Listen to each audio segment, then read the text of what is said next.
I want to address one of the most common misconceptions that I hear about disability benefits, which is people who say that they know someone, maybe a relative or a neighbor, who is receiving disability just because they can't read. Now, usually this comes up when someone is frustrated because they're struggling to get approved for what seems like a much more serious medical condition, and they can't understand how someone else could qualify just for illiteracy. Here's the truth, though. Social Security does not approve people for disability based solely on illiteracy. It's impossible. If the only issue someone has is that they can't read, Social Security will say that they can still do unskilled work, the kinds of jobs where you can be shown what to do, and repeat those tasks without needing to read instructions. Now, here's what is possible.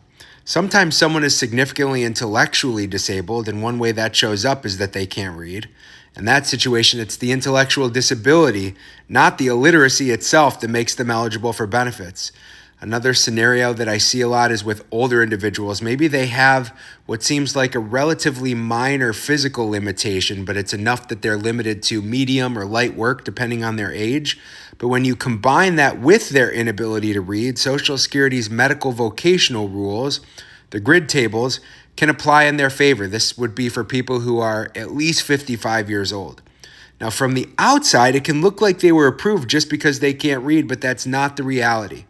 The bottom line is this: illiteracy alone will never qualify someone for disability benefits. There is always more to the story.